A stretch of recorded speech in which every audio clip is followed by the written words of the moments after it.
نحمده ونستعينه ونستغفره ونؤمن به ونتوكل عليه ونعوذ بالله من شرور أنفسنا ومن سيئات أعمالنا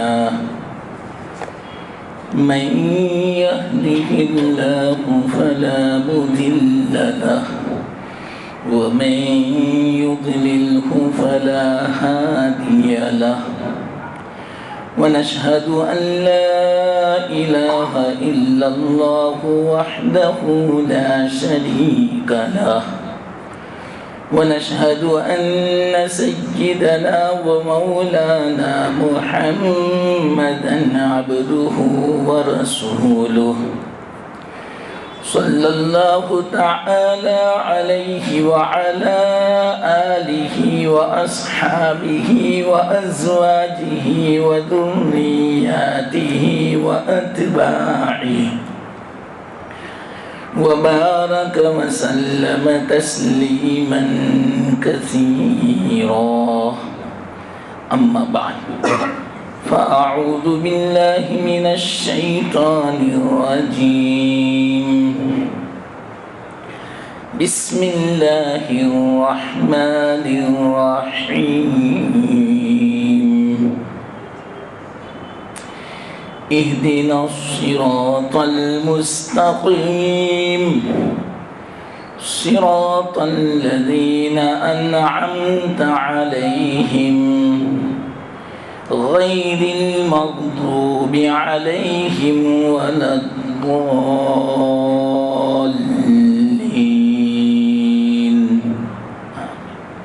صدق الله العظيم. محترم دوستو، بزرگوں،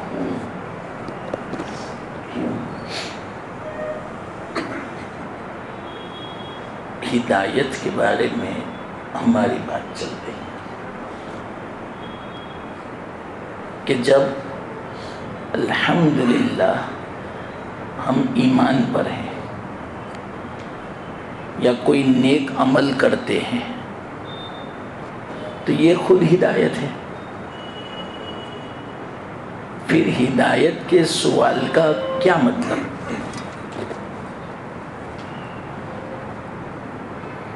یہ کیسی مثال ہے معلوم؟ میرے پاس پانی موجود ہے پینے کے لیے، پھر بھی میں پانی کا سوال کروں، یا اللہ پانی دے دے. پانی تو ہے، پھر یہ سوال کیسا؟ اس کو تحصیل حاصل بولتے ہیں. پہلے سے ایک چیز حاصل ہے، اس کو حاصل کرنے کا سوال کرنا. تو یہ تو سمجھ میں نہیں آتا، ذرا عقل کے خلاف لگتا ہے. تو یہ سوال تھا جو امام راضی رحمۃ اللہ علیہ نے اپنی تفسیر میں بیان فرمایا اور اس کا جواب دیا. وہ جواب سمجھا رہا ہوں میں. 4 جواب دیے. 2 جواب تو ہو گئے.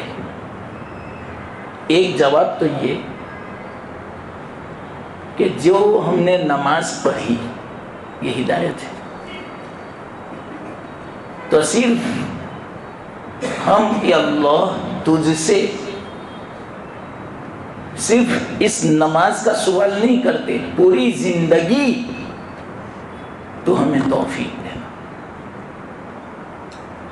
اور جتنے بھی نمازیں ہیں، نوافل کیوں نہ ہو، واجبات کیوں نہ ہو،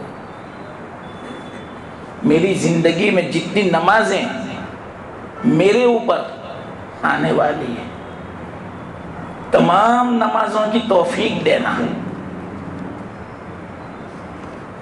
ایک تو یہ جواب دیا تھا.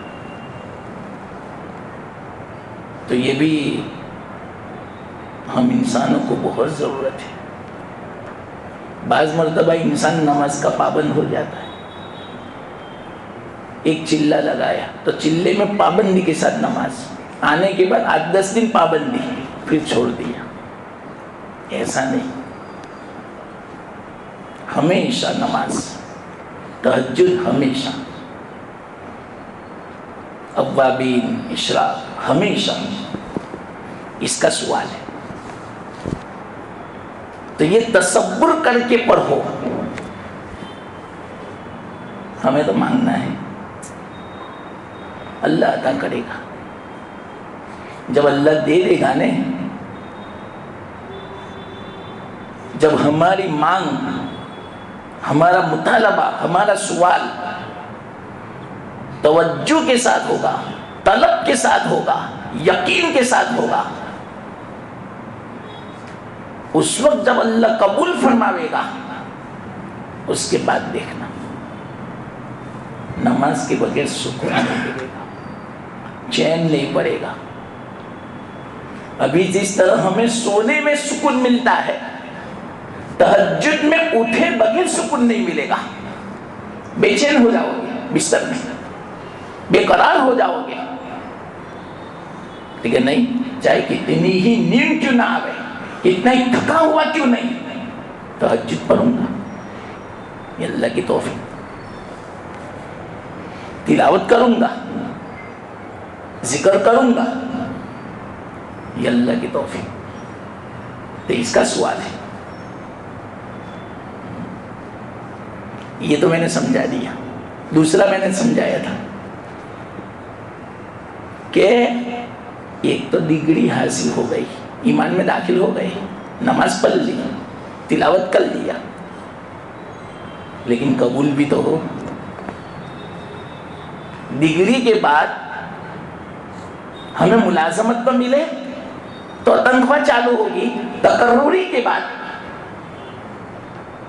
بہت بڑا پروفیسر ہے, انجینئر ہے, سب کچھ ہے, لیکن نوکری نہیں, تو ڈگری کس کام کی؟ مزدوری کرنی پڑے گی پھر. تو یہ ہے اصل. نماز تو پڑھ لی, اب قبول ہے اصل. تلاوت کر لی ہم نے, قبول ہے. بیان کر لیا پوری زندگی, قبول ہے اصل. حج تو ہم نے کر لیا, لیکن قبول اصل. اس لیے دعا مانگتے حجن مقبولہ, صرف حج نہیں, عمرہ مقبولہ, یہ ہے اصل. اسی کو حج مبرور بولتے ہیں, مقبول حج. اگر 100 حج کیا زندگی میں, ایک بھی قبول نہ ہو تو کیا فائدہ؟ تو اہدینا الصراط المستقیم کا مطلب, یا اللہ ہم نے حج بھی کر لیا, نماز بھی پڑھ لی, تلاوت بھی کر لی, زکوٰۃ بھی دیا, سب کچھ کیا, اب تو اپنی بارگاہ میں اس کو قبول فرما. یہ معنی اہدینا. یہ دوسرا معنی, اس کو میں نے سمجھا دیا. تیسرا معنی سمجھاتا ہوں, بہت زبردست معنی ہے.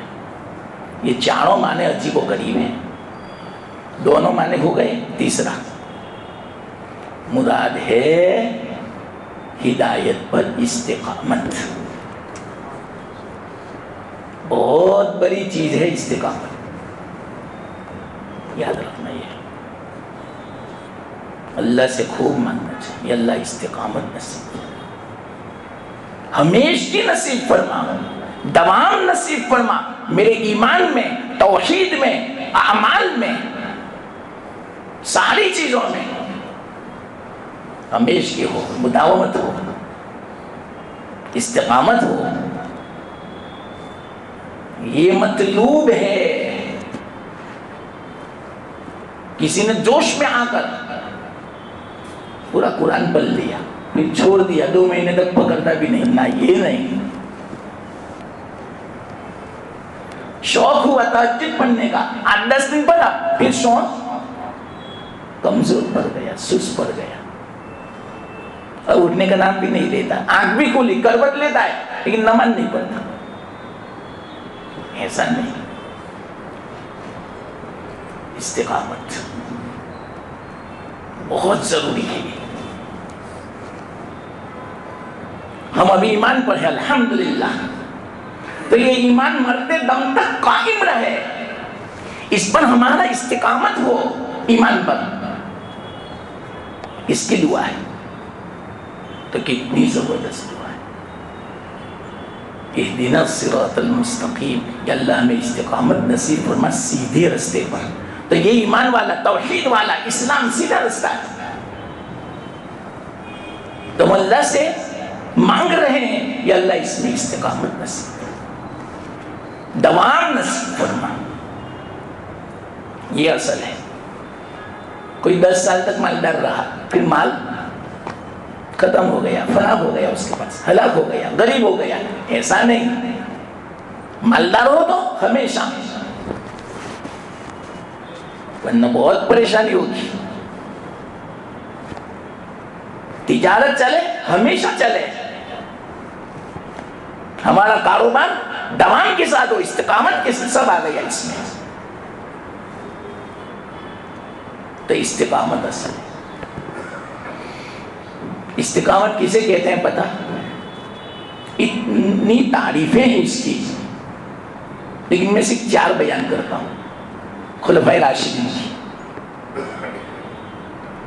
حضرت ابو بکر صدیق رضی اللہ تعالیٰ عنہ فرماتے ہیں استقامت یعنی توحید اور ایمان پر قائم رہنا، کچھ بھی ہو جائے، کیسی ہی آزمائشیں آ جاوے، کیسی مصیبتیں آ جاوے، اللہ آزمائش میں مبتلا کرتا ہے مومنین کو.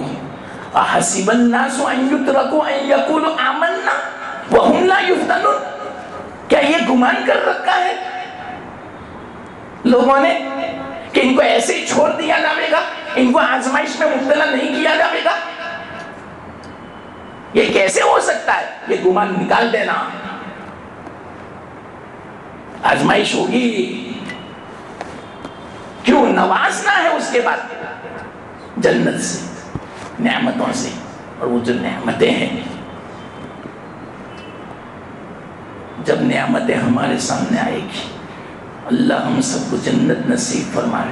جب جنت میں داخل ہوں گے تب پتہ چلے گا کہ اس جنت کے مقابلے میں دنیا کی مصیبت بڑی سے بڑی کیوں نہ ہو، ہیچ کچھ نہیں.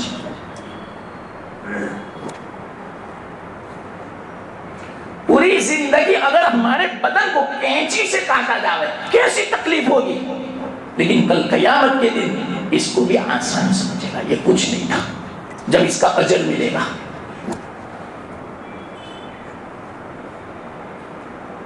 سب سے بڑی چیز اللہ کی رضا مندی ہے، جنت سے بھی بڑی، ہر چیز سے بڑی. وَرِضْوَانٌ مِّنَ اللَّهِ أَكْبَرُ، یہ ملے گی. جب ملے گی تب پتہ چلے گا. وعدہ ہے، نقد نہیں، کیش نہیں، تو امتحان نہیں. پھر تو خوشی خوشی کام کرے گا. آج کل کمپنی والے یوں کہتے ہیں کہ آپ کی ڈیوٹی، آپ کا جاب رات کو 12 بجے شروع ہوگا، صبح 8 بجے تک. منظور ہے؟ ہاں. 50,000 تنخواہ ہوگی؟ ہاں منظور ہے مجھے. خوشی خوشی نیند کہاں گئی؟ پتہ ہی نہیں چلے گا کہ میں رات کے وقت میں کام کرتا ہوں. کیوں؟ وہ 50,000 مل رہے ہیں کیش. تو آخرت کے بارے میں کیش نہیں ہے، ابھی ادھار ہے جو اجر ملنے والا ہے. ہاں دنیا میں نقد کیا ملے گا؟ سکون ملے گا، راحت ملے گی، اللہ کی مدد ملے گی، رحمتیں نازل ہوگی، برکتیں ہوگی. یہ تو سب سے بڑی نعمت ہے. پیسہ ہو، بنگلہ ہو، سکون نہ ہو، راحت نہ ہو، عافیت نہ ہو، صحت نہ ہو، اللہ کی رحمت نہ ہو، برکت نہ ہو، کیا فائدہ بنگلے کا؟ پیسوں کا کیا فائدہ؟ کروڑوں کا بیلنس ہے. تو اگرچہ دنیا میں نقد اجر نہ ملے لیکن یہ ملے گا، اور صحیح معنوں میں اجر تو آخرت قیامت میں ملے گا. کیوں؟ دنیا اس اجر کو اٹھا نہیں سکتی. ایک سبحان اللہ کا وزن نہیں اٹھا سکتی. تو پورے کلام مجید کا وزن، پوری نماز کا وزن ثواب کا کیسے اٹھا سکتی ہے دنیا؟ بس اتنا فرق ہے. لیکن کل قیامت کے دن پتہ چلے گا. اس لیے تھوڑی تکلیف اٹھا اللہ کا حکم پورا کرنے میں، گناہوں سے بچنے میں. اللہ کا حکم پورا کرنے میں اتنی تکلیف نہیں ہوتی جتنا گناہوں سے بچنے میں تکلیف ہوتی ہے. اپنی نظر کو جھکانے میں جتنی تکلیف ہوتی ہے اتنی نماز پڑھنے میں نہیں ہوتی. اٹھا لو تکلیف.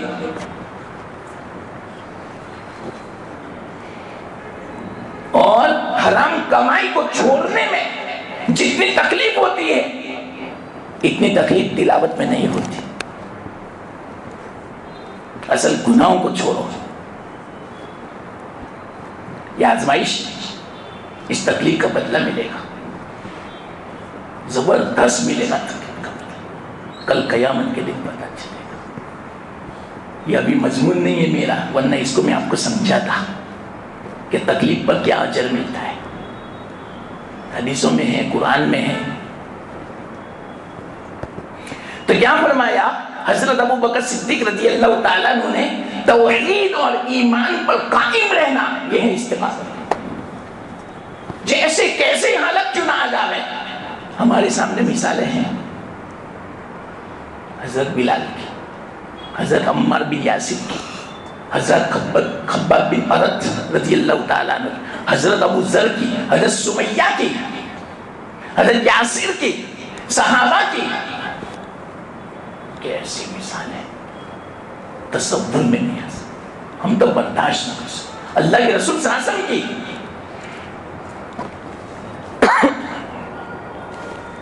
لیکن ایمان نہیں چھوڑا.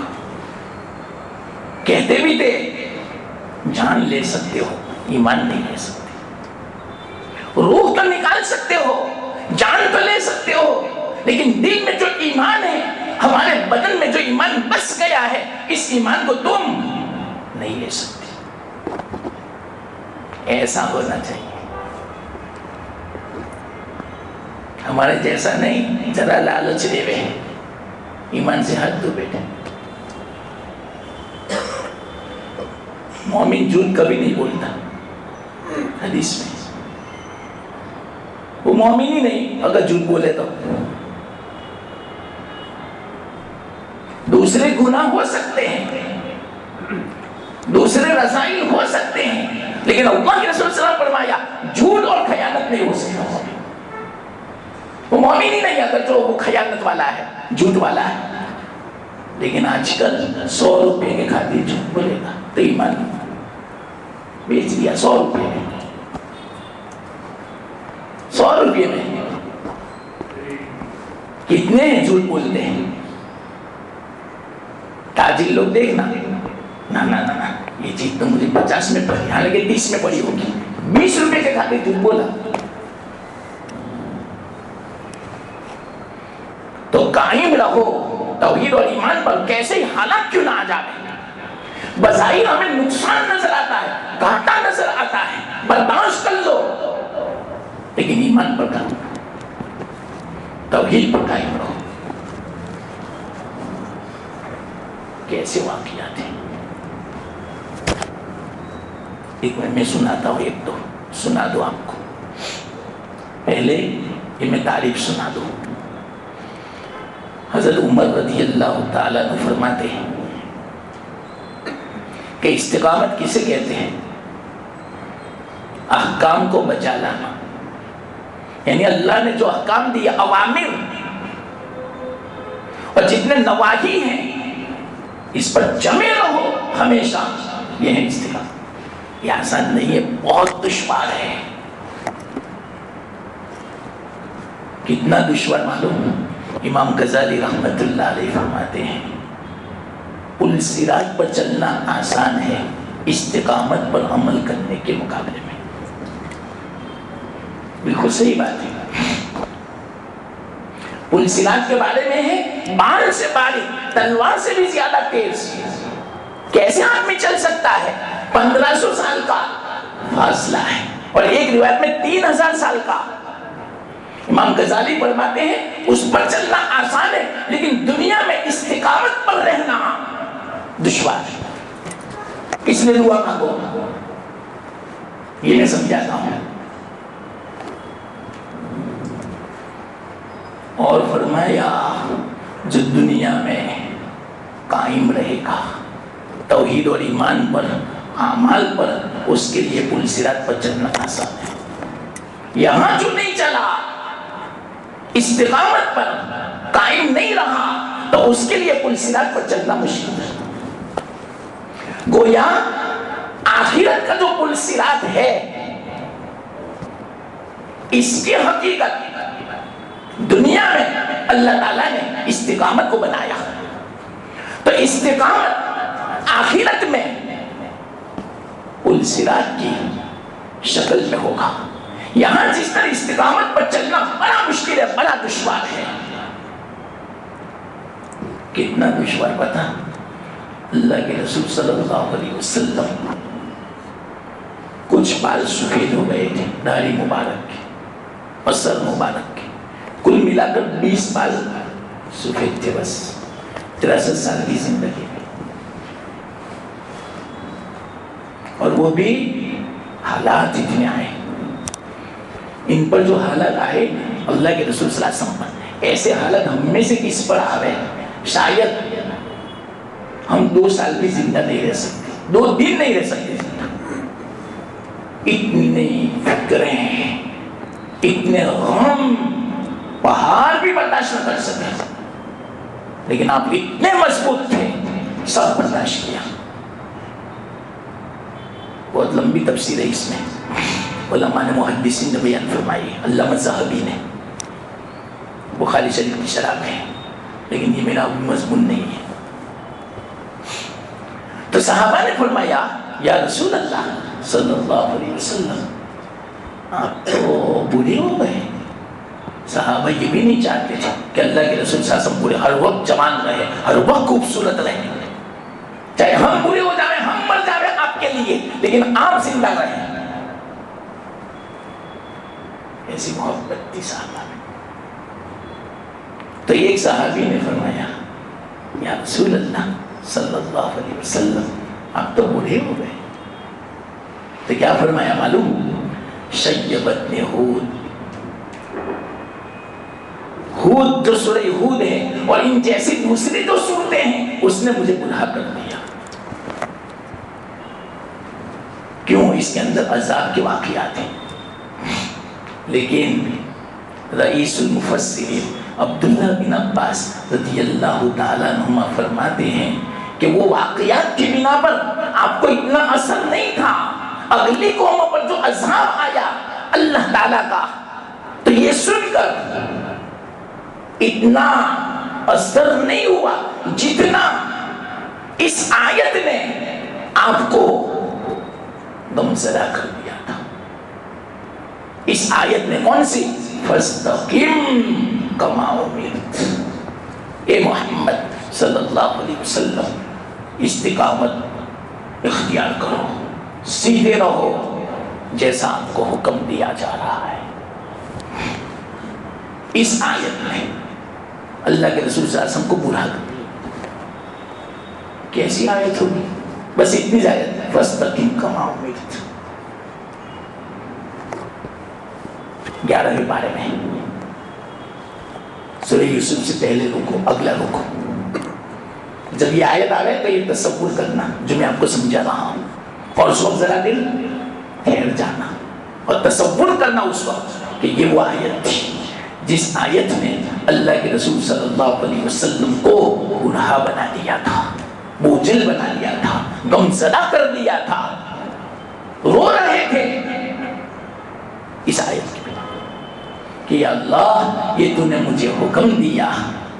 اللہ کے رسول صلی اللہ علیہ وسلم سب سے زیادہ اللہ سے ڈرنے والے، سب سے زیادہ متقی، لیکن اس کے باوجود رو رہے ہیں، اس کے باوجود غمزدہ ہیں، ساری عبادت بچا لاتے ہیں، لیکن اس کے باوجود وہ یوں فرماتے ہیں کہ معلوم نہیں جس طرح اللہ نے حکم دیا استقامت کا، یہ حکم مجھ سے پورا ہوتا بھی ہے یا نہیں، اس بات پر غم تھا۔ اب سوچیں ہم، جس طرح نماز پڑھنے کا حق تھا اللہ نے حکم دیا، ایسی مجھ سے نماز ہوئی یا نہیں، ہمیں کوئی غم نہیں۔ اور اللہ کے رسول صلی اللہ علیہ وسلم کی نماز، آپ کا ایک سجدہ پوری امت کی عبادت سے افضل ہے، پھر بھی وہ رو رہے تھے، غم زدہ تھے کہ اللہ نے جس طرح مجھے حکم دیا معلوم نہیں یہ پورا ہوا یا نہیں۔ اللہ میں کہتا ہوں یہ سوچنا چاہیے ہر ایک کو، تلاوت کے بعد سوچے تھوڑی دیر، یا اللہ تلاوت تو کر لی، لیکن جس طرح تو نے حکم دیا تھا تلاوت کا، جتنی توجہ کے ساتھ، جتنی عظمت کے ساتھ، تیرے تصور کے ساتھ، تدبر کے ساتھ، غور کے ساتھ، ایک ادب کے ساتھ جو کرنی چاہیے تھی مجھ سے نہیں ہوئی، اس کا جو حق تھا حق ادا نہیں ہوا، یا اللہ مجھے معاف فرمانا۔ تلاوت کے بعد استغفر اللہ پڑھو، نماز کے بعد استغفر اللہ پڑھو، اسی بنا پر تو ہر نماز کے بعد پہلے استغفر اللہ ہے۔ ہم نے حق ادا نہیں کیا، تلاوت کا حق ادا نہیں کیا، حج حرمین شریفین کا حق ادا نہیں کیا، اللہ معاف فرما دے۔ تو اللہ کے رسول صلی اللہ علیہ وسلم، ابن عباس فرماتے ہیں اسی آیت میں آپ کو گمراہ کر دیا تھا، بعض فرماتے ہیں نہیں اس میں قوموں کے واقعات ہیں عذاب کے، تو یہ سن کر اللہ کے رسول صلی اللہ علیہ وسلم پر طبیعت پر اثر پڑا تھا، لیکن ابن عباس نے منع کیا کہ نہ اس آیت کی بنا پر، بلکہ ایک مفسر قرآن علامہ قرطبی، انہوں نے ایک بہت بڑے عالم حضرت علی سری رحمت اللہ علیہ، بہت بڑے بزرگ تھے، ان کا واقعہ لکھا ہے کہ ایک مرتبہ خواب میں اللہ کے رسول صلی اللہ علیہ وسلم کی زیارت ہوئی، تو انہوں نے پوچھا خواب میں، دیکھو علم کے طلب کرنے والے ایسے ہوتے ہیں طالب، خواب میں علمی باتیں، انہوں نے خود اللہ کے رسول صلی اللہ علیہ وسلم سے پوچھا یا رسول اللہ صلی اللہ علیہ وسلم، آپ نے یہ جو فرمایا کہ ہود، سورہ ہود اور دوسری جو سورتیں ہیں جس میں عذاب کے واقعات ہیں، اس نے آپ کو گمراہ کر دیا تھا، تو کیا عذاب کے واقعات نے گمراہ کیا تھا؟ یہ سن کر اللہ کے رسول نے فرمایا نہ، فاستقم کما امرت، اس آیت نے مجھے گمراہ کر دیا۔ بولو اب سوچو آپ کیا سوچنے کا، استقامت کوئی آسان عمل ہے؟ کتنا دشوار عمل ہے۔ یہاں جو مرد دم تک ایمان پر مستقیم رہا، اعمال پر مستقیم رہا، عبادت پر مستقیم رہا، اس کے لیے پل صراط پر سے گزرنا آسان ہوتا ہے۔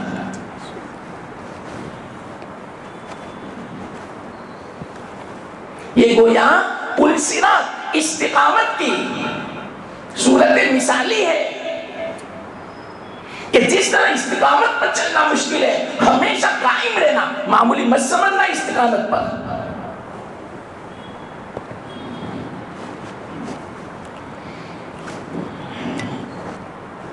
ہاں پہلے میں وہ تعریف سنا دوں، حضرت عثمان غنی رضی اللہ تعالیٰ عنہ نے فرمایا استقامت کہتے ہیں اخلاص عمل کو۔ آسان ہے؟ بتاؤ اس زمانے میں کوئی بھی عمل کرے اللہ کے لیے، کسی سے دوستی ہو اللہ کے لیے، کسی سے دشمنی ہو اللہ کے لیے، کسی سے نہیں بولتا اللہ کے لیے، تجارت کرتا ہے اللہ کے لیے، بکس اللہ کے لیے، کسی کو دیتا ہے اللہ کے لیے، کسی کو نہیں دیتا اللہ کے لیے، کسی کی دعوت میں جاتا ہے اللہ کے لیے، کوئی عمل کرتا ہے اللہ کے لیے، نماز پڑھتا ہے اللہ کے لیے، کوئی بھی کام کرتا ہے اللہ کے لیے، کسی سے ملنے جاتا ہے اللہ کے لیے۔ کتنی میں مثالیں دوں، ہزاروں مثالیں ہیں، اس کو بولتے ہیں استقامت۔ اب بتاؤ ہر آدمی سوچے کہ میں کتنا مستقیم ہوں، سب دنیا کے لیے اگر کسی سے لڑائی ہوگی وہ بھی دنیا کے لیے، مال کے لیے، دنیا کے لیے. کسی سے دوستی ہوگی دنیا کے لیے. کسی کی دعوت میں جائیں گے دنیا کے لیے. کسی کے جنازے میں جائیں گے دنیا کے لیے. کسی بیمار کی عیادت کے لیے جائیں گے اللہ کے لیے نہیں، دنیا کے لیے، منہ دکھانے کے لیے. وہ خوش ہو جائے گا.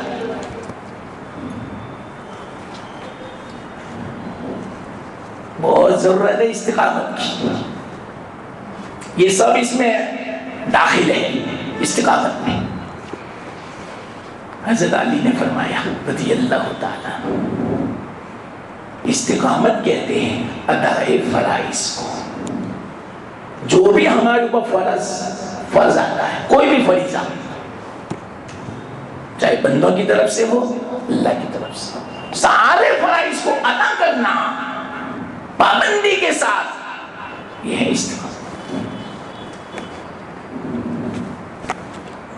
اللہ کا حکم ہے نماز پڑھو مسجد میں جماعت کے ساتھ.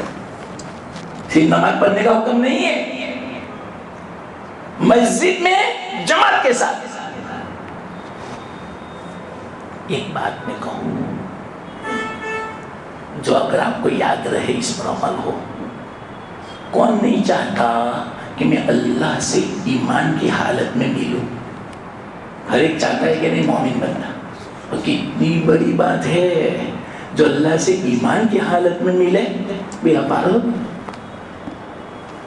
کیوں؟ موت سے شروع، موت کے وقت بھی ایمان ہے، مرنے کے بعد بھی قبر میں جائیں گے ایمان، حشر کے میدان میں بھی ایمان. کامیاب ہو گیا وہ. تو اگر عبداللہ بن مسعود فرماتے ہیں جس کو اللہ کی ملاقات کرنی ہو ایمان کے ساتھ، اس کو چاہیے کہ وہ ہر نماز کو مسجد میں جا کر جماعت کے ساتھ پڑھے. کتنی زبردست فضیلت ہے. عبداللہ بن مسعود فرماتے ہیں، اور اللہ کے رسول صلی اللہ علیہ وسلم نے فرمایا عبداللہ بن مسعود جو کہے لے لو، میرا سمجھو، میری طرف سے. جب یہ میں نے سنا تھا اس وقت میں کتنی دیر تو سوچ میں پڑا ہے، یا اللہ کتنا سستا سودا ہے. جنت مل جائے گی، اللہ راضی ہو جائے گا، سارے مسائل حل ہو جائیں گے، اس نے خاتمہ ہوگا، ایمان پر خاتمہ ہوگا. نماز پابندی سے پڑھو، لیکن مسجد میں جماعت کے ساتھ یہ شرط ہے. دو، ایسا بھی نہیں کہ مسجد میں آئے 2 رکعت ہو گئی، 4 رکعت ہو گئی. کہاں کبھی ہو جا رہے بول، سفر میں یا ٹریفک ہو گیا، میں تو چاہتا تھا کہ جلدی سے پڑھوں، لیکن کوئی ذرا تو بات الگ ہے. ہم نے کوشش کی، پہلے سے بہت کوشش کی، آدھا گھنٹہ پہلے سے مسجد آنے کی ہم نے کوشش کی کہ ٹریفک بھی ہو سکتا ہے، لاؤ میں جلدی نکلوں، لیکن پھنس گیا. وہ معذور ہے. کبھی کی میں بات کرتا ہوں، لیکن عذر نہ ہو. یہ عذر نہیں ہے. میں تو دکان میں تھا، دکان بند کر دو، کوئی نہیں ہے تو دوسرا. یہ عذر نہیں، یہ اللہ کا حکم ہے. اللہ نے کمانے کا حکم دیا اور یہی فرمایا اس وقت میں نماز ادا کریں، نماز پڑھو. صحابہ ایسا ہی کرتے تھے. لوگوں کو عادی بنا دیا تھا بغیر سننا. آج کل ہم تاجروں نے لوگوں کو عادت کو خراب کر دیا. ہر وقت دکان کھلی، نماز کے وقت میں بھی. پہلے سے عادی بناؤ کہ نماز کے وقت میں دکان بند. لوگ بھی اس طرح تصور کرے کہ بھائی نماز کی جب حالت نماز کا وقت ہوگا اس وقت دکان بند ہوگی. چاہے ان کو آنا ہو خریدنا ہو ان کی مرضی، نہ خریدنا ہو جب ایسی طبیعت بناؤ. 7 صحابہ تھے، 7 چائنا گئے تھے تجارت کی غرض سے، دعوت کی غرض سے نہیں، تجارت کی غرض سے. لیکن تجارت ایسی تھی کوئی دعوت بن گئی. کیسی تجارت؟ ہر نماز کے وقت میں دکان بند، نماز پہلے بعد میں دکان. کتنا ہی بڑا کسٹمر آ جاتا کہہ دیتے نماز کے بعد اگر آپ کو میرے پاس سے لینا ہے تو، ورنہ دوسری دکانیں کھلی ہے لے لو جاؤ. کیا کہتا معلوم تھا جی؟ غیر مسلم نہ، ہم تو تمہارے پاس سے لیں گے، چاہے 1 گھنٹہ بند رکھو، بعد میں آئیں گے. دیکھا عادت بنائی نہیں. کیوں ہم نے عادت نہیں بنائی؟ لوگوں کی عادت ہم نے خراب کی.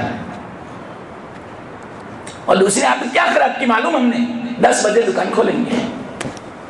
حالانکہ حدیث میں صبح سویرے تجارت شروع کرو، بہت برکت ہے حدیث میں.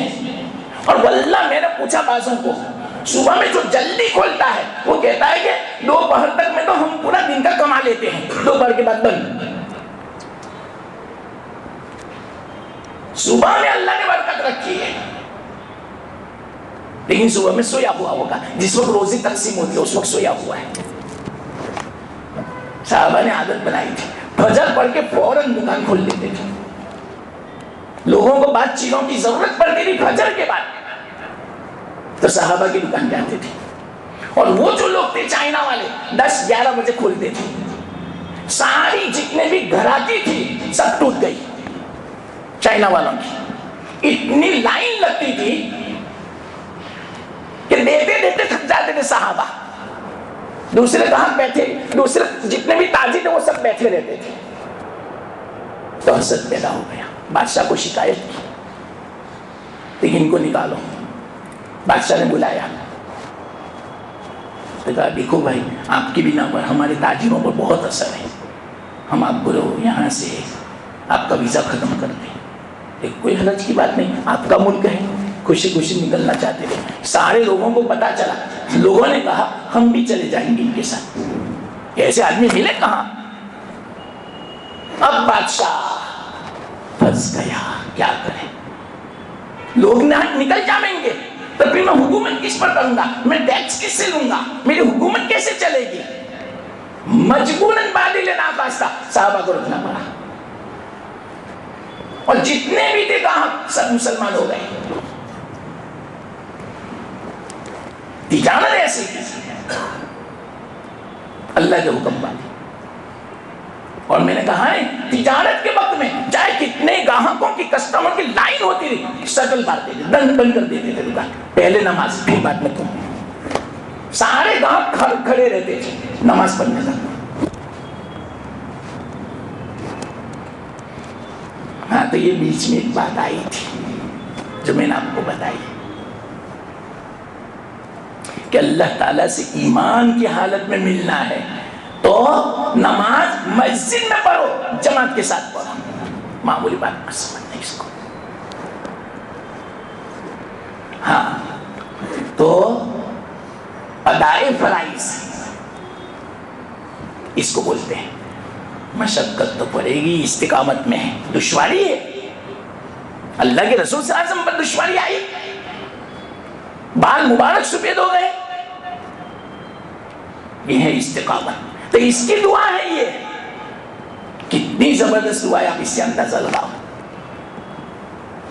ہاں تو استقامت کس میں؟ ہر چیز میں. ایمان میں بھی. ایمان داوا ڈولنا ہو جاوے، اللہ آزمائے گا. تکالیف آئے گی، پریشانی آئے گی، بیماریاں آئے گی، تنگی آئے گی. اللہ فرماتے کلام مجید میں برداشت کرنا پڑے گا. تم کتنے ایمان میں پکے ہو؟ صحابہ پر کیسے حالت آئے؟ نہ مکان رہا، نہ کاروبار رہا، نہ وطن رہا، صرف پہنے ہوئے کپڑے نکال لیا. برداشت کیا انہوں نے. اور کیسا برداشت کیا؟ ایک صحابی تو رستے میں ملے، جا رہے تھے. بہت سارا خزانہ مکہ میں تھا، مکان بھی مکہ میں تھا، باندی بھی مکہ میں تھی، سب کچھ تھا. مکہ والوں نے روکا تو کیا فرمایا معلوم؟ دیکھو میرے پاس تیر ہیں اور میں کتنا تیر انداز ہوں، آپ سب کو معلوم ہے. جب تک میرے پاس تیر ہے میں تیر چلاتا رہوں گا، اور اس کے بعد تلوار سے میں لڑوں گا جب تک تلوار نہیں ٹوٹے گی. اس لیے میں آپ کو ایک آسان بات بتاتا ہوں، آپ کے لیے بھی فائدہ ہے. میرا رستہ چھوڑ دو. میری فلانی جگہ ہے، وہاں میں نے اپنا خزانہ دفن کیا. میری فلانی فلانی جائیداد ہے، فلانی باندھی ہے، سب تم لے لو، چاہو میرا راستہ خالی کرو، مجھے جانے دو، سودا کر لو. اللہ نے باقاعدہ آیت نازل کی ان کے بارے میں، وَمِنَ النَّاسِ مَن يَشْتَرِي نَفْسَهُ ابْتِغَاءَ مَرْضَاتِ اللَّهِ، اللہ کی رضامندی کے لیے اپنی ذات کو خرید لیا، سب دے دیا اپنی ذات کے مقابلے میں. یہ حالات آئیں گے، لیکن جو استقامت کے ساتھ رہتا ہے، حالات کا مقابلہ کرتا ہے، اللہ کی مدد بھی ایسی آتی ہے. کیسی مدد آئی مدینہ پاک میں. انسان نے بھی بڑی دشمنیاں، بڑے مجاہدات کیے، سب برداشت کیا، لیکن پھر بعد میں دروازے کھل گئے، دنیا کے خزانے آ گئے، روم اور فارس کے خزانے آ گئے، ڈھیر کے ڈھیر لگ گئے سونے چاندی، درہم اور دنانے اور اشرفیوں کے. کیوں؟ پہلے آزمایا، آزمائش میں کھڑے اترو، ہار مت جاؤ، شکایت مت کرو، نا امید مت ہو، عبادت چھوڑو مت، اللہ کو چھوڑو مت، بلکہ اور زیادہ اللہ کی طرف متوجہ ہو. یہ ہے استقامت. تو ایسے تھے صحابہ، سب قربان کر دیا دین کے لیے. کیسا قربان معلوم؟ ایک واقعہ سناؤ صحابی کا، عبداللہ بن حذافہ رضی اللہ تعالیٰ. دیکھو ایمان پر قائم، استقامت. ہمارے جیسے نہیں. آج کل ہماری بچیاں نوجوان ایک فون میں ایمان بیچ دیتی ہے، ایک ریچارج میں ایمان بیچ لیتی ہے کہ تو میرا فرینڈ ہے، مجھے ہر مہینہ ریچارج کر دیتا ہے، میں تو عاشق ہو گئی. واہ، شادی بھی کر لی، مرتد بھی ہو گئی. 1000 روپے میں یہ ہمارا ایمان ہے. انا للہ. بیچاروں کو پتہ نہیں کہ ایمان کی کیا قیمت ہے.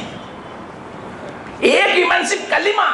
یہ دنیا جو ہے ساری دولت کے ساتھ ایسی 10 دنیا ہو جائے، 10، پھر بھی ایک کلمے کا لا الہ الا اللہ محمد رسول اللہ کی قیمت نہیں چکا سکتی. ایسی 10 دنیا. ہم نے اپنے بچیوں کو نہیں سمجھایا، دین نہیں سمجھایا، صحیح تربیت نہیں کی. ہاں صرف دنیا سمجھائی. دیکھو بیٹا، ڈگری حاصل کر لینا، انگریزی بول لینا، کمپیوٹر سیکھ لینا تو کام آئے گا. لیکن یہ نہیں سکھاتے دین، نماز پڑھنا، مسائل جاننا، قرآن کی تلاوت کرنا، یہی کام آئے گا بیٹا، دنیا میں بھی آخرت میں بھی. یہ نہیں ہوگا تو کچھ نہیں. یہ ایسا نہیں سکھاتے. بیٹا نماز کسی بھی حالت میں پڑھ لینا، چھوڑنا مت، لیکن کوئی تذکرہ نہیں اس کا. پھر یہ حالات ہیں. 1000 روپے میں ایمان بیچ دیا. عبداللہ بن حذافہ رضی اللہ تعالیٰ عنہ. حضرت عمر بن خطاب رضی اللہ تعالیٰ عنہ نے ایک لشکر بھیجا تھا مدینہ پاک سے. وہ پکڑے گئے کچھ صحابہ، یہ بعض صحابہ تھے اس لشکر میں، اور دوسرے تابعین تھے. کچھ پکڑے گئے، ان میں عبداللہ بن حذافہ تھے، ایک صحابی تھے. جب قیدی پکڑے گئے تو کسی نے بادشاہ سے کہا کہ ایک آدمی ان میں صحابی ہے، بڑے کام کے، ان پر محنت کرو کہ وہ اپنا عیسائی مذہب قبول کر لیں. کوئی حرج کی بات، میں لالچ دوں گا. ان کو بلایا. قیدی تھی کہ ایک پیشکش ہے آپ سے. میں جو بادشاہ ہوں روم کا پورا یورپ، 2 ہی بڑی حکومتیں تھی، فارس اور یورپ. فارس یعنی ایشیا اور روم یعنی یورپ پورا آ گیا اس میں. تو کہا میں آپ کو اپنی حکومت میں شریک کر لیتا ہوں، عیسائی مذہب کو اختیار کر لیتا ہوں. عبداللہ بن حذافہ مسکرائے، لیکن وہ خوشی والا مسکرا نہیں، مذاق والا. اچھا میں اسلام چھوڑ دوں تو آپ مجھے حکومت میں شریک کرو گے؟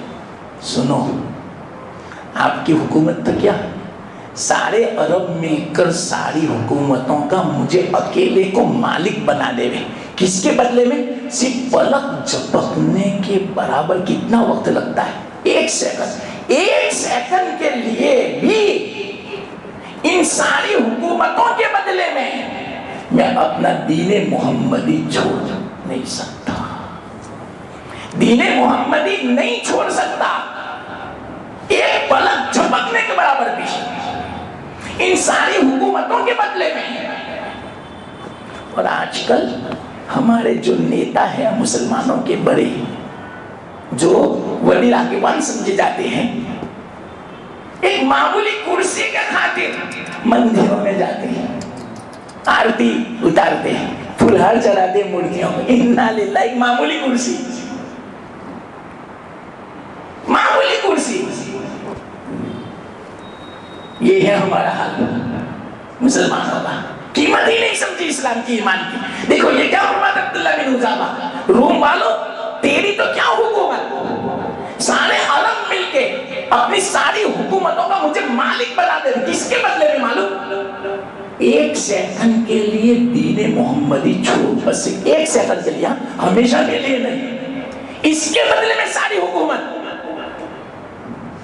اس کے لیے بھی میں تیار نہیں ہوں۔ لالچ بھی پہلے، دیکھو دو ہی ہتھیار ہیں دنیا والوں کے پاس، یا تو لالچ، لالچ سے کام نہیں بنتا تو دھمکی، مان لو ورنہ ایڈی بھیجیں گے، انکم ٹیکس والے بھیجیں گے، آج کل تو یہی ہے نا دھمکی، یا تو ہمیں مان لو یا پھر سپاری دے دیں گے، یہ ہے دھمکی۔ تو کمزور جو دل والا ہوتا ہے قبول کر لیتا ہے، دیکھو نہیں مانا تو کیسز آپ کے ہم شروع کریں گے، بہت سارے کیس ہیں آپ کے، اور اگر مان لیا ہمیں سارے کیس دب جائیں گے، پاک ہو جاؤ گے، آپ ہمارے ساتھ آ جاؤ گے تو ہماری پارٹی میں۔ واہ، یہ لالچ، اگر اس سے لالچ سے وہ نہیں سمجھتا تو دھمکی، تو لالچ سے نہیں سمجھے عبداللہ بن حذافہ، دھمکی دی، قتل کر دیں گے، ٹھیک ہے کوئی حرج کی بات نہیں، قتل کر دو، میں تیار ہوں، اسی لیے تمہیں آیا ہوں۔ یا اللہ، تو کہا یہ ایسے نہیں مانے گا، کیا کہا معلوم؟ پہلے سولی پر لٹکاؤ، لٹکا لیا سولی پر، اور ساتھیوں سے کہا تیر چلاؤ، لیکن تیر اس طرح چلانا کہ سینے پر منہ پہ نہ لگے، ڈرانا ان کو، ہاتھ پیر میں لگے کوئی حرج کی بات نہیں، ان کو ڈراؤ۔ تیر کو لگائے، پورے میدان بھرا ہوا تھا، تیر شروع کیے، بولو آپ کہ جتنے تیر مارنے کو مارو نے، دین میں نہیں چھوڑنے والا۔ بادشاہ نے کہا نیچے اتارو اس کو، یہ نہیں مانے گا، نیچے اتارے، ان کے ساتھیوں کو بلایا، ان میں سے ایک ساتھی کو یوں کہا دیکھ میں پانی گرم کرو، اتنا کھولتا ہوا، ابلتا ہوا، بوائلر جیسا وہ آتا ہے نا، بوائل کیسا پانی ہوتا ہے وہ مشین والا، اگر آدمی گر جائے ایک سیکنڈ میں ہڈیاں رہ جائے، سارا گوشت گل جائے، سڑ جائے، ایسا گرم کیا گیا پانی۔ ایک ساتھی سے کہا، ان کا ایک ساتھی دیکھ میں ڈال دو، ان کے سامنے، ان کو وہاں لے جاؤ، ڈالا، ایک سیکنڈ میں تو پورا گوشت وہ سب کچھ گل سڑ کے نکل رہا، صرف ہڈیاں باقی، ہڈیاں نکالی، بولو اب تمہاری باری ہے، ٹھیک ہے کوئی حرج کی بات نہیں، چلو ان کو پکڑ کے لے جاؤ دیکھ کے پاس۔ تو جب جا رہے تھے دیکھ کے پاس پہنچے، رونا آ گیا، آنسو نکل گئے، تو کسی ساتھی نے کہا بادشاہ کے کہ رو رہے ہیں، شاید ڈر گئے، ہو سکتا ہے کہ آپ کی بات مان لیں گے، تو بادشاہ نے کہا ان کو واپس لاؤ میرے پاس، واپس لائے، تو کہا دیکھو ابھی بھی مان لو، کہ کیا سمجھتے ہو آپ، ایسا لگتا ہے کہ میں جو رویا آپ کو غلط فہمی ہو رہی کہ میں اس موت کی بنا پر کہ میرے سامنے موت رقص کر رہی ہے اس بنا پر میں ڈر گیا، نہ میں کیوں رویا، وجہ تو پوچھو، تو کیوں رویا؟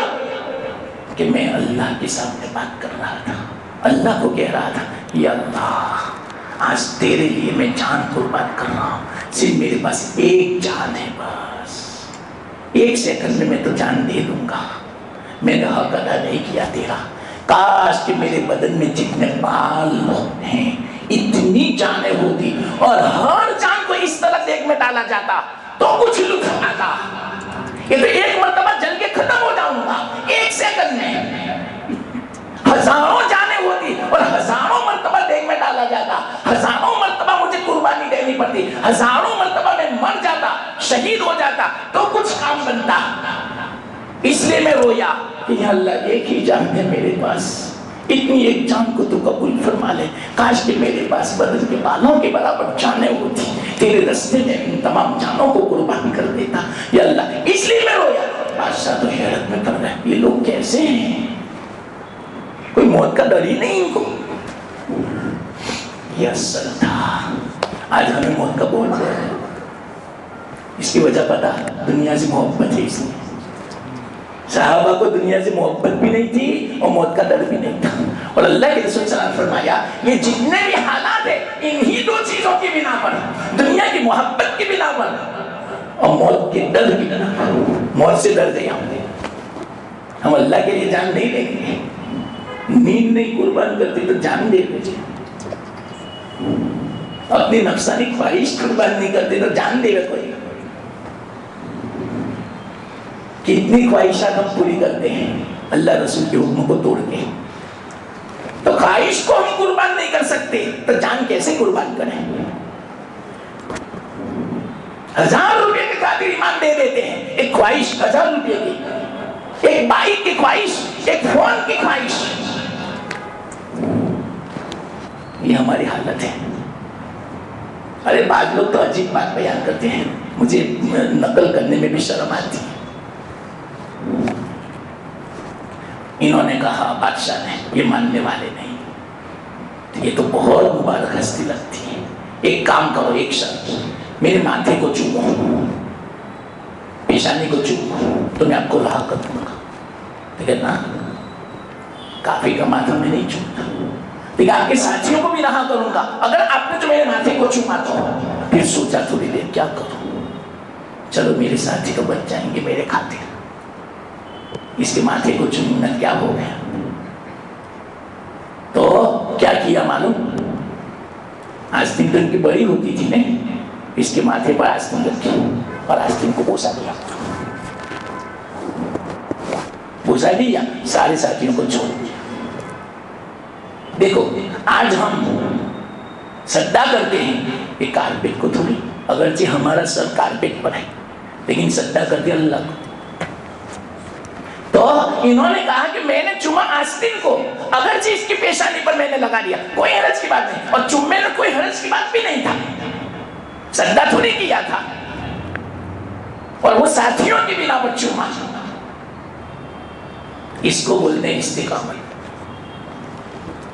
ہے ہمت ہماری, یہ ہے مطلوب. جس وقت یہ لشکر واپس آیا مدینہ, پورا واقعہ سنایا لوگوں نے, لشکر والوں نے حضرت عمر کو کیا بات کرتے ہو, حضرت عبداللہ بن حذافہ کو بلایا اور حضرت عبداللہ بن حذافہ کی پیشانی کو, ماتھے کو چوما, اور تمام جتنے بھی مسلمان تھے سب سے کہا ہمارا حق بنتا ہے کہ عبداللہ بن حذافہ کے ماتھے کو اور ان کی پیشانی کو چومو. دیکھیے عزت, یہ ہے استقامت. یہ تو میں نے صحابی کا واقعہ سنایا. عبادت میں بھی ایسی استقامت ہو. دیکھو چلو ایک اور واقعہ میں سنا دوں. ایک کتاب ہے عجیب و غریب, الجواہر الظواہر, اس کے اندر واقعہ ہے. فرعون کا ایک خادم تھا, اس کی بیوی تھی, وہ اندرونی اعتبار سے حضرت موسیٰ علیہ السلام پر ایمان لے آئی تھی. خادم کی بیوی, وہ بھی گھر میں کام کاج کرتی تھی. فرعون کی جو بیٹی تھی اس کے بالوں کو کنگھی کر دیتی, بناؤ سنگار کر دیتی تھی, اس کو تیار کرتی تھی. نوجوان لڑکی تھی فرعون کی. ایک مرتبہ کیا ہوا, وہ کنگھی کر رہی تھی اور کنگھی گر گئی.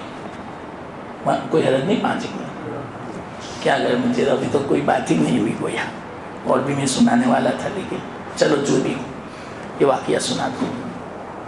کنگھی نیچے گری, بسم اللہ پڑھ کے اٹھائی. وہ جو بیٹی تھی فرعون کی, اس نے کہا ہے تو کس کا نام لیتی ہے؟ میرے باپ کو اللہ نہیں مانتی کہ میں اللہ کو مانتی ہوں، حضرت موسیٰ علیہ السلام کا جو رب ہے اس کو مانتی ہوں، جو میرا بھی ہے، تیرا بھی ہے، تیرے باپ کا بھی ہے اور ساری دنیا کا ہے، صاف صاف۔ وہ بیٹی تو ایک دم سے کھڑی ہو گئی، ابا کے پاس گئی، ابا ابا آپ کو پتا ہے کہ میری جو تنگی کرنے والی جو ہے نا وہ تو آپ کو اللہ نہیں مانتی؟ ارے کیا بات کرتی ہے تو، جا اس کو بلا۔ تو کس کو رب مانتی ہے؟ کہ میرا رب، تیرا رب جو ہے وہ سارے آسمان سارے زمین کا سب کا جو مالک ہے وہ اللہ، تو نہیں۔ ارے تو میرے سامنے اس طرح بولتے کہ ہاں تیرے سامنے، ٹھیک ہے مار قتل کر دوں گا میں، کوئی حرج کی بات نہیں، قتل کرنے ہونے کے لیے تیار نہیں۔ تو کہا ایک کام کرو، ہو سکتا ہے یہ پھر جائے۔ اس کی 2 لڑکیاں تھی، ایک بڑی تھی ایک چھوٹی تھی، ہو سکتا ہے 5-6 سال کی تھی اور ایک 2 سال کی تھی، دودھ پیتی تھی۔ ان دونوں بچیوں کو سامنے لاؤ، پورا دربار پڑا ہوا ہے۔ جلاد سے کہا بڑی بیٹی کو ذبح کرو آہستہ سے، تڑپے خوب، اور اس کی ماں کو سامنے بٹھاؤ۔ ہو سکتا ہے کہ یہ منظر نہ دیکھ سکے اور ایمان سے پھر جائے، لیکن وہ روتی رہی لیکن ایمان سے نہیں پھر۔ بولا ابھی بھی نہیں مانتی تو دوسری بچی کو ہم ذبح کرتے ہیں، نہیں مانا۔ دوسری بچی چھوٹی سی تھی، اس کو یہاں سینے پر بٹھایا اور اس کے سامنے ذبح کیا۔ کیسی حالت گزری ہوگی ماں پر، چھوٹی سی بچی خوبصورت ماشاءاللہ دودھ پی تھی۔ تو کیا کہا میں نہیں مانوں گی، پھر بھی نہیں مانا۔ اب کیا ہوا؟ اب اس کو کہا اب تجھے ہم قتل کریں گے۔ یہ گھبرا گئی، جیسے ہی گھبرا گئی، یہ جو چھوٹی بچی تھی اس کا گلا کٹا ہوا تھا، بدن سے جدا تھا، اس کا سر تن سے جدا تھا۔ ماں گھبرا رہی ہے، اس کو پتا چلا چھوٹی بچی کو اللہ تعالیٰ نے قوت کلامی سے مالا مال بنا، اور اس نے بولا اسی حالت میں سر کٹا ہوا، اس نے کہا ماں گھبراؤ مت، صبر کر لو، اللہ تعالیٰ نے ہمارے لیے جنت میں ایک مخصوص مکان تیار کر رکھا ہے، ہم مرتے ہی سیدھے وہیں جانے والے ہیں۔ تو صبر آ گیا، سکون ہو گیا، اس کو بھی ذبح کر دیا، لیکن ایمان نہیں بیچا۔ یا اللہ، یہ مجھے اصل سمجھانا، یہ ہے استقامت۔ کتنی خطرناک حالت۔ فرعون خوش تھا، سیدھا آسیہ کے پاس آیا اور اس سے کہا تجھے پتا ہے میں نے کیا کیا؟ 3 کو میں نے ذبح کیا، ایک مشادہ کو اور اسی طرح دونوں بچیوں کو میں نے ذبح کر دیا، اس لیے کہ وہ مجھے رب نہیں مانتی تھی، اس لیے کہ بات صحیح ہے نہیں، انہوں نے جو کہا یہ بالکل صحیح ہے۔ ارے تیرے اوپر بھی جنون سوار لگتا ہے کہ ہاں تو کیا کر لیتا، میں بھی اس اللہ کو مانتی ہوں جو تیرا بھی اللہ، میرا بھی، اور ساری کائنات کا اللہ خالق مالک ہے۔ تو یہ ایک دم سے آگ بگولا ہو گیا کہ یہ کیا ہو رہا ہے میرے گھر میں؟ یا اللہ، حضرت آسیہ جو رانی تھی، کوئین، بیگم تھی، سب کے سامنے بلایا، انا للہ، جو حالت تھی اس کی، کیلے لگوائے، کپڑوں سے بالکل بے کپڑے، عریانیت کی حالت میں، پھر بعد میں ان کو جو ذبح کیا تڑپ رہی تھی۔ ایسی حالت میں حضرت آسیہ دعا کر رہی، رب ابنی لی عندک بیتا فی الجنہ ونجنی من فرعون وعملہ ونجنی من القوم الظالمین۔ اللہ نے دعا قبول کی۔ اسی حالت میں اللہ تعالیٰ نے ان کا جو مقام تھا جنت میں وہ دکھا دیا۔ ایسی محو ہو گئی اس جگہ کو دیکھ کر کہ ان کو پتہ ہی نہیں چلا دنیا کی تکلیف کا۔ اور دوسری بات، جب وہ تکلیف دے رہا تھا اس سے پہلے اللہ تعالیٰ نے ان کی روح کو قبض کر لیا اور اللہ نے دعا قبول فرما لی، تب اللہ کی مدد آتی ہے۔ کہ ایسی حالت کیوں نہ آ جائے آدمی پر؟ استقامت۔ اس لیے میں نے کہا استقامت کو معمولی مت سمجھو، لیکن استقامت کس میں؟ عبادت میں بھی استقامت۔ ہم نماز پڑھتے تکبیر اولی کے ساتھ، تو ہمیشہ تکبیر اولی کے ساتھ نماز پڑھو۔ ایک مختصر واقعہ سنا تھا، میرا جی چاہتا ہے سن لو گے نہیں۔ علامہ رشید احمد گنگوئی رحمۃ اللہ علیہ کے خلیفہ تھے، شاہ احمد شاہ، پاکستان میں تھے، بہت بڑے بزرگ، عجیب و غریب ان کے حالات تھے۔ ان کے ایک مرید تھے کلکتہ میں، مرید کو مکان بنانا تھا، تو انہوں نے اپنے شیخ کو دعوت دی کہ آپ کو سنگ بنیاد کے لیے آنا ہے، آپ کو سب سے پہلا پتھر رکھنا ہے، آنا ہی پڑے گا حضرت آپ کو، ایک یہ بہانہ ہے۔ تو کہا کوئی حرج کی بات نہیں۔ ساتھ میں کس کو لیا؟ مولانا احتشام الحق تھانوی کو لیا، حضرت تھانوی رحمۃ اللہ علیہ کے رشتہ داروں میں ہے۔ ان کو ساتھ میں، یہ بھی بہت بڑے عالم، بہت بڑے بزرگ، حضرت تھانوی کے زمانے میں بھی تھے مولانا احتشام الحق صاحب، تو ان کو ساتھ میں لیا۔ اللہ کا کرنا ایسا ہوا، ٹرین کا سفر تھا لاہور سے کلکتہ، تو راستے میں دست شروع ہو گئے۔ حضرت احمد شاہ کو بڑے بزرگ اللہ والے اتنے دست ہو گئے کہ کمزور ہو گئے، بہت نقاہت ہو گئی۔ راستے میں کیا کہا معلوم حضرت احمد شاہ نے کہ دیکھو چاہے دو ہو مسافر ساتھیوں میں، ایک کو امیر بنا لو ایک معمور ہو، یہ سنت ہے۔ دیکھو سنت کا کتنا اہتمام ہوتا تھا۔ 2 دن ہم ساتھی جب سفر کرے تھے، ایک کو امیر بنا لو اسی سنت کی نیت سے۔ تو مولانا احمد شاہ انہوں نے فرمایا، وہ تو یہی فرمائیں گے آپ امیر، بس میرا حکم ہے۔ تو میں احتشام الحق صاحب نے کہا کوئی حرج کی بات نہیں، آپ نے مجھے امیر بنا دیا تو امیر بن جائے۔ امیر بن گئے، کلکتہ پہنچے رات کے وقت میں، پورا دن سفر کیا، دستوں کی شکایت۔ مولانا احتشام الحق صاحب نے کیا فرمایا، دیکھو حضرت میں امیر ہوں، امیر کی اطاعت واجب ہے۔ کہا بالکل، آج آپ کو پوری رات سونا ہے، سفر میں ہے، مسافر ہیں، آج آپ کو تہجد میں اٹھنا نہیں ہے، میرا حکم ہے۔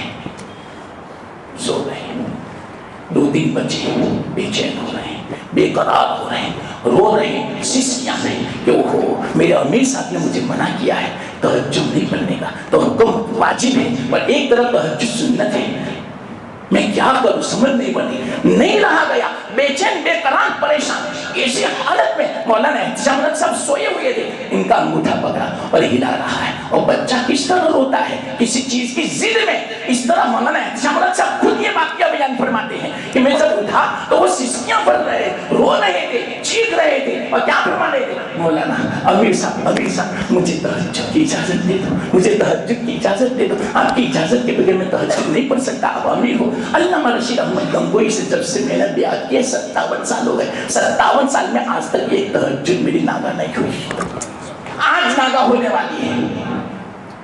اگر آپ نے مجھے اجازت نہیں دی تو تہجد ناگا ہو جائے گی، میرے اوپر رحم کرو، رو رہے ہیں تہجد کے لیے، اور آج ہم نماز کے لیے بھی نہیں روتے، تہجد کی بات نہیں کرتا، نماز کی بات کرتا ہوں۔